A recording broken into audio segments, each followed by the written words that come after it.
This is session number 8, and my last presentation, I'll consider the sixth effect of electronic media, which I'm calling electronic communication as a substitution for face-to-face relationships. I'd like to begin by reading again from Pope John Paul II. You can tell I like what he's written on the internet. Paragraph number 3.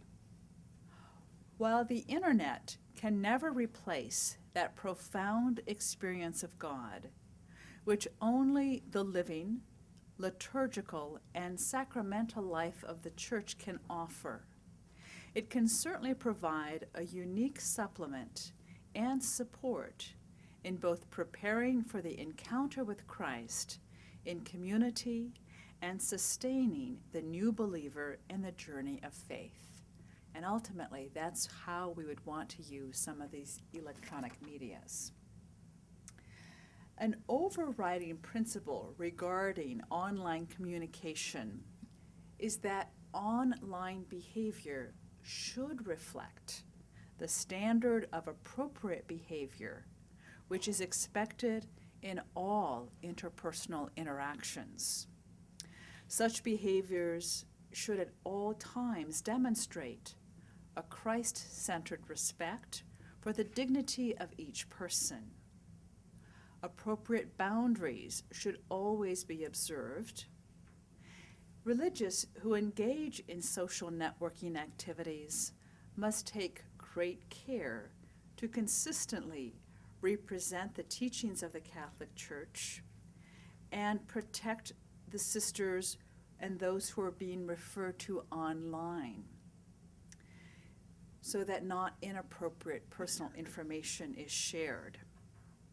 So what is this virtual reality?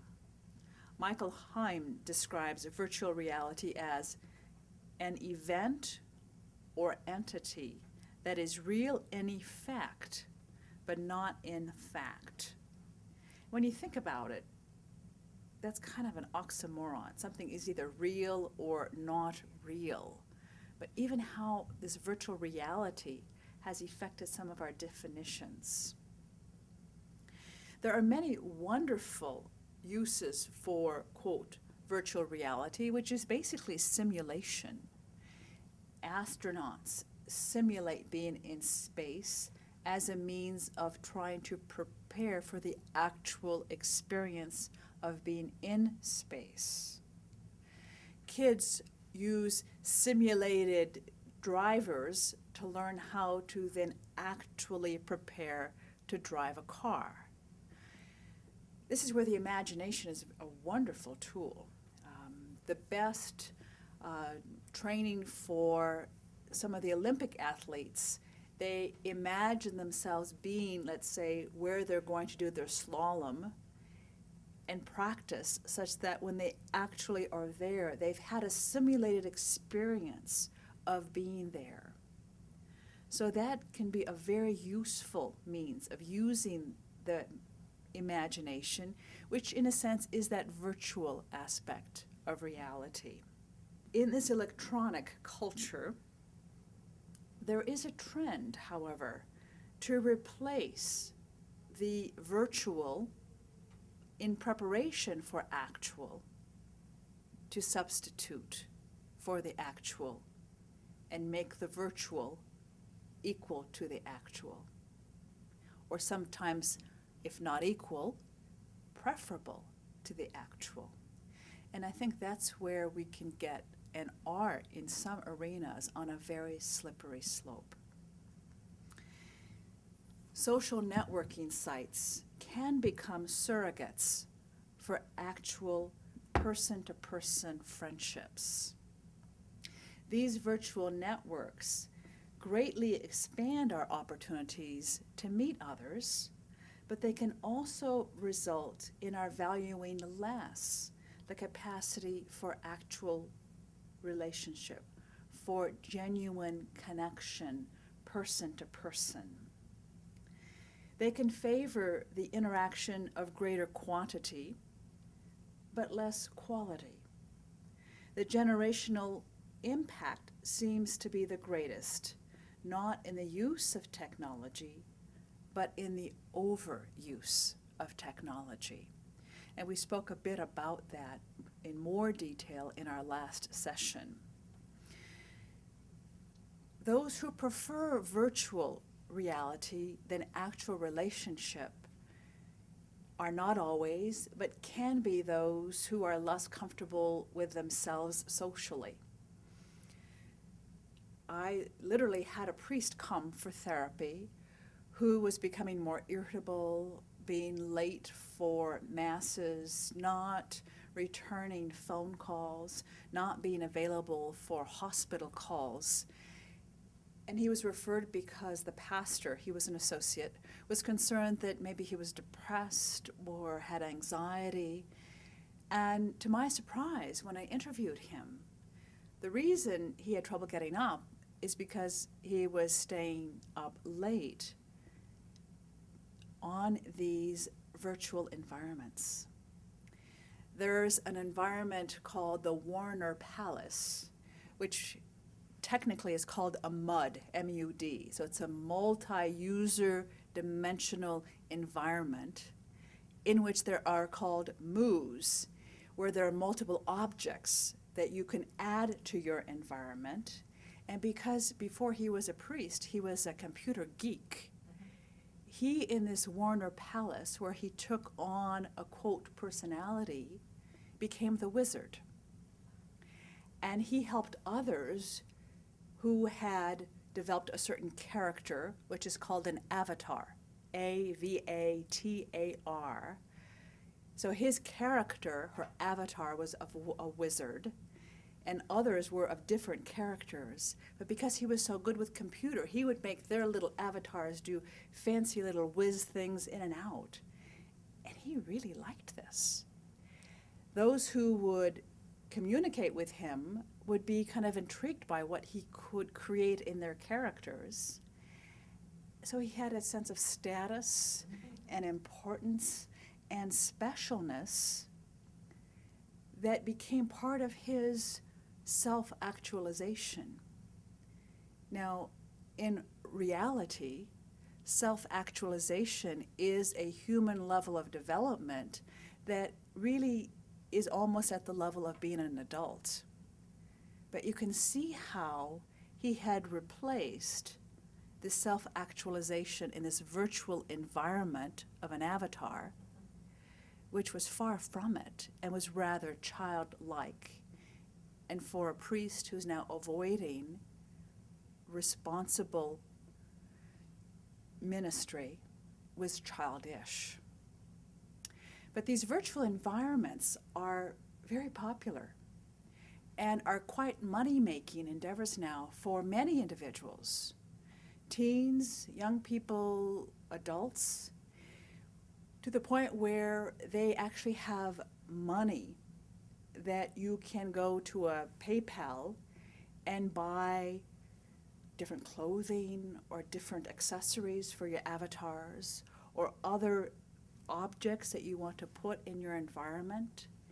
And there are persons who have described that they prefer to do this and make this their life, which is far more interesting to them than their actual life, which they view as rather boring, going back and forth to work. It's a whole other way of living life that a certain population is very involved in now. We haven't done the studies on them yet, but they're certainly out there. And they all say, this is much more interesting, much more fun for me than my real life. I prefer my online life than my actual life. Something really is out of order here.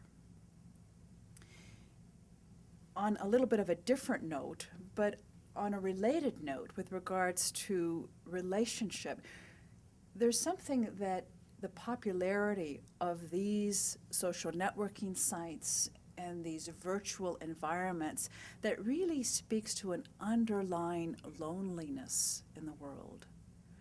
The disconnect from the beauty and the gift of who I actually am, in the giftedness that God has given me, in the limitations that I have, in my faults and failings, that I can know myself loved and known, and to love and know another, which is why we were created for relationship, is such a disconnect here.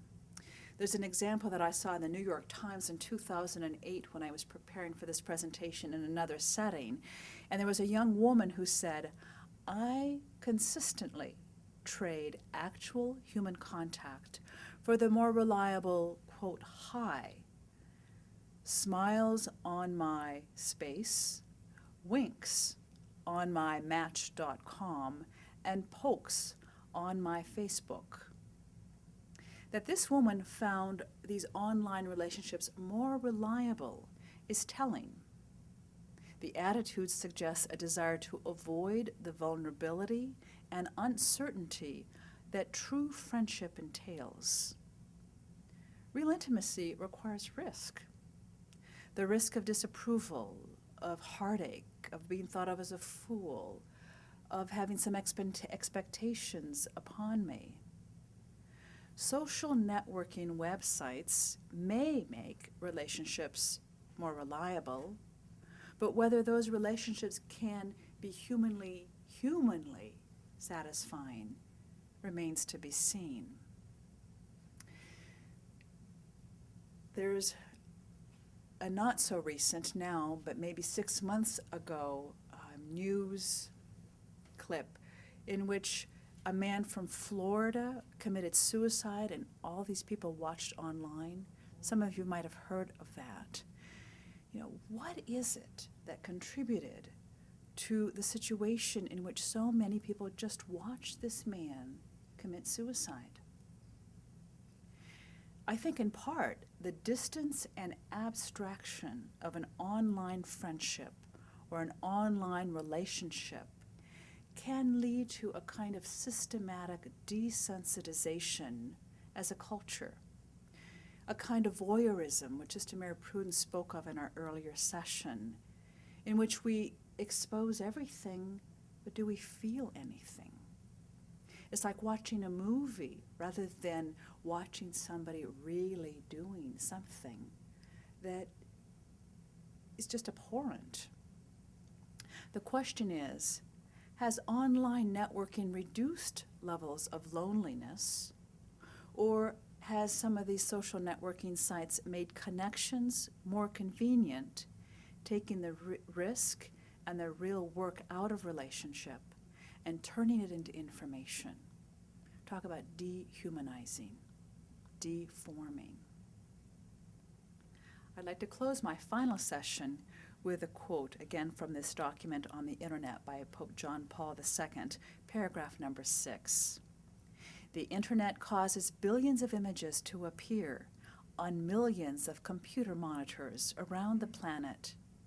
From this galaxy of sight and sound will the face of Christ emerge and the voice of Christ be heard. For it is only when his face is seen and his voice heard that the world will know the glad tidings of our redemption. This is the purpose of evangelization.